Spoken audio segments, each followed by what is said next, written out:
The first day we started with this, our first process to start the project was develop project charter. And the Sure. input to start this process was business case and benefits management plan. Business case contained what, why we are doing the project.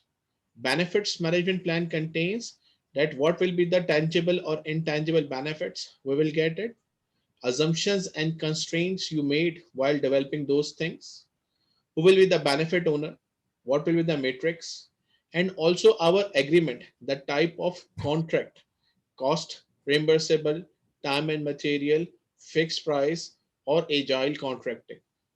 Based on those inputs, we will execute our first process, which is develop project charter, and output will be project charter. What it contains: high level scope of work, high level objectives, high level assumptions, high level risk, high level constraints, major milestones, exit criteria from the project, project manager name and authority, and a sponsor name and authority. Once project charter is issued, then only we will start planning the project. In planning, the first process was develop project management plan. And the output is project management plan. It's like a subsidiary of all plans, which means this document itself contains scope management plan, schedule management plan, cost management plan. So all 10 knowledge areas management plan. It also contains all the documents which you will make during the project, like cost estimates, network diagram, estimations of the resources, estimation of the timing, estimation of the cost, basis of estimates, risk registers, stakeholder registers, performance information, reports, every single thing inside this document called project management plan. It also contains change management plan, that how the changes will happen into the project, how the configurations of the project will be updated. That's what will be applied or mentioned in this project management plan. So project management plan, if you will read the definition, it is called as subsidiary of all plans and also the project documents. Once you will submit all these documents and plans to the sponsor, he will review it with subject matter experts and customer, and he will approve it.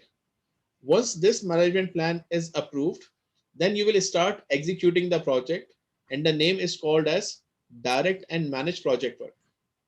And direct and managed project work process will give me the final output, which is what, or the output which is called as deliverable. Deliverable. While producing deliverable, you will have work performance data, which means how much work we have done today. So on daily basis, we will have our data, that how much work we have done. Or in quality, we had something called check sheets or tally sheets, if you might remember, that on daily basis, we will note down how many errors happened because of which reasons. And from the first day, we will start issue log, that how many risks converted into issue log. And once the risk is converted into issue, will it impact the project objectives or not? So this is our executing. In till fifth edition, PMI was saying we will collect the lesson learned at the end of the project. In sixth edition, they say we will open the lesson learned register from the first day of executing, and we will start entering the information from the first day. So at the end of the day, we will update the whole lesson learned register in the project archives or OPA. While executing, we will collect the lesson learned throughout the project and monitor and control our performances. Monitor and control our performances, which means if we have variances, if we have new changes, they will be catch here, they will be caught here, and then they will be giving for further analysis. So in monitor and control, we will issue the work performance report. How this work performance report is coming, we are getting the work performance information from all the processes, from a scope, from a schedule, from cost, from calculations, everywhere. We have work performance information. They will be compiled into a single report called work performance report. And then if someone says, I want to make a change, what was the procedure of change, or what is the procedure of change in predictive life cycle, that a change request will be filed by the stakeholders. What is the role of the project manager? If someone says, I want to file the change request, he will say, sir, this is the document. Please fill this form. They will fill the form and they will submit to the project manager. Project manager is not the decision maker, but once the change request will be filed, what he will do, he will analyze the change, that why it is necessary and how this change will impact the project objectives, or which objectives this change will impact. He will write down his recommendation whether to approve the change or whether to reject the change. Now, this change request will be input to the next process, which is what? Perform integrated change control. What is integrated change control? Here we have a team called Change Control Board. Who are the members of Change Control Board? Customer, sponsor, subject matter experts, and people from my organization as a seller. And also I sit in the meeting. Once this change control board will review the change request and they will check your recommendations, that what you wanted to do, does this align with the project or not? They will approve the change. Once they will approve the change, what will happen? As a project manager, I will file the change, I will update the project document, and I will inform the stakeholder that the change request was filed, has been approved. And as a project manager, you will give this change request to these people who are executing. So they will apply the change and they will adjust the change in the deliverable. So this is the procedure of change. What is the procedure of change? Change request will be filed. Project manager with the team will review it and write down his recommendation. And they will go in the process of integrated change control, where change control board will review and approve the change request. Approved change request will go to executing, and in the meanwhile we will update the project documents, because like the days change or estimates change or the risk will change, so you will update the project documents. This circle will continue throughout the project. Once all the work is finished, we will go to close the project, which means when we will close the project, when the validation was done, because validate scope will be done at this time. Once the deliverable was accepted, now you will go to close the project or phase of the project, where what you will do the administrative closure. Administrative closure means you will collect all the documents, which includes contracts, which includes invoices, change requests, schedules, and approved or disapproved change requests, supplier evaluations. Based upon that, when all the file is complete, we will submit the file to the required stakeholders, and we will make the final product transition to the project owner, which is what? From project to operations. And if required, a sponsor can also assist us in transitioning from project to operations. And that's what we called our project is completed. This was our traditional project management. Started with develop project charter and close with close project. And it will never start until you make the plan. That was our predictive life cycle. Now let me show you the magic of that thing, which is what agile life cycle. What was the agile life cycle? When the project is going to start, product owner will be nominated from the seller side. Product owner will select the scrum master, and they both will select the scrum team. Once they are selected, they will be invited to make the agreement, like change for nothing or money for nothing or agile contracting, and they will listen to the customer what they need. So product owner will go in that meeting. So product owner and customer or business analyst, whoever is here, they will sit together and they will form a document called project vision statement.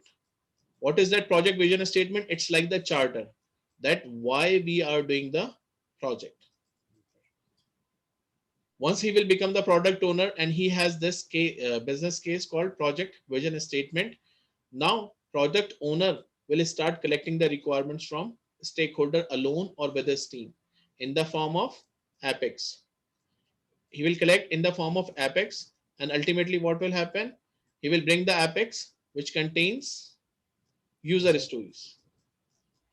And once we have user stories, what we do? Product owner will come into organization. He will sit with the Scrum Master and a Scrum team, And then Scrum team and Scrum master and product owner will decide that what will be the size of our iteration. It will be 6 weeks, 8 weeks, 12 weeks. Let's say if we decided it will be 6 weeks. What will be our team size? It will be, let's say, also 6 members in each team.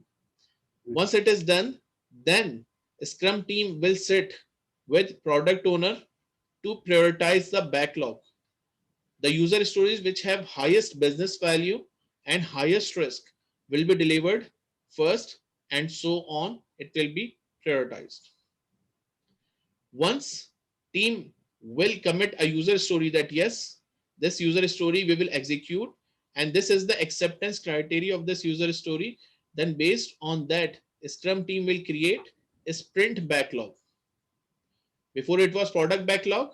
Now when we are starting the sprint, it will be sprint backlog, where we will distribute or divide the user story or decompose the user story into tasks. Before starting every sprint, we will have a sprint planning meeting between product owner, Scrum master, and Scrum team, where they will set the strategy that how much time this user story will take, which means it will, each user story will have points, story points, and they will be calculated by Fibonacci series or dot voting or t-shirt sizing. There are so many methods. So based on that, they will take one story and distribute into story points. And then once all the things are committed, then they will start working, and then they will finish the iteration of 6 weeks. While finishing the iteration, they will have a daily stand-up meeting where they have to answer 3 questions.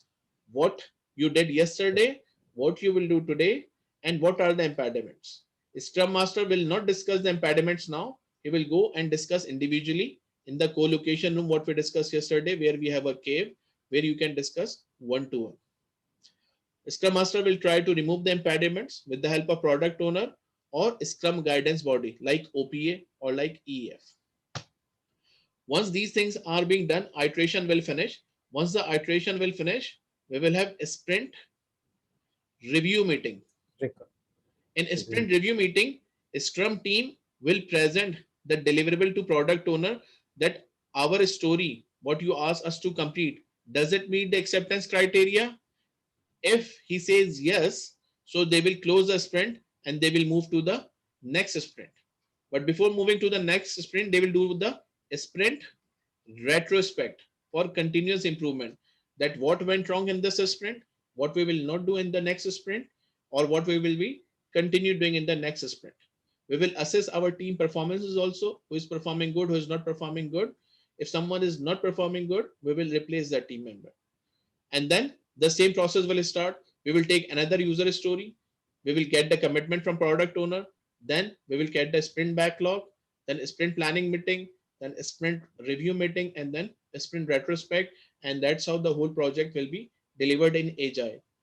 In predictive, we have the change request. In Agile, what we have, if customer reject the sprint, that no, I don't like the sprint result, or the requirements are changed, we will take the new requirements and we will update the product backlog again, and then it will be redefined, refined, redefined, or groom. These are the words they use it to update the product backlog according to priority or value and according to the risk. And then multiple teams can take multiple user stories at one time. Beauty of this is, if the team could not complete the task, if the team could not complete the task and some tasks are remaining tasks, they will be again transferred from sprint backlog to product backlog, and no one will ask the question that why you did not complete it. Team will sit by themselves, because they are what, self-organizing team. They will analyze themselves that why we took extra. Maybe our performance is not good, maybe the story was very difficult. So in the next sprint, we will not take that much task. We will take smaller stories, or we will take less number of stories to complete the project. So that's what the benefit of self-organizing team, which is available in Agile. And once you have product backlog, multiple teams will be working with multiple sprints, and Agile says less documentation. So instead of sending the reports, We will create the charts, burn down charts, trend analysis charts, KPI charts, any stakeholder from internal or external. Instead of asking or knocking my door, look at these information radiators. We call it yesterday burn up chart. Burn up chart means how much work is done. Burn down chart means how much work is remaining. Or if you have errors or radiators or user stories. There was another concept of the agile, which was lean. Lean was to being done,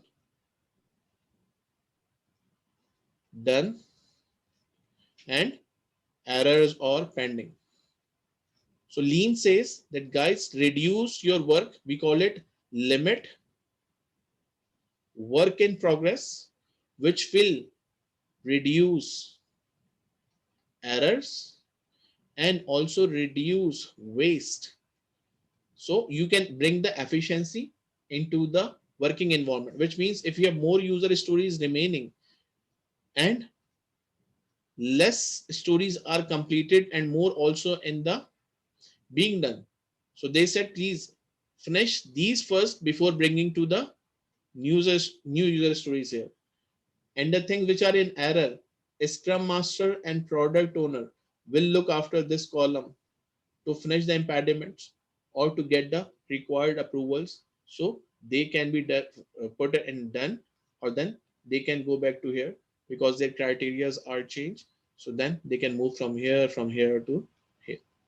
That is the whole agile part of doing the project.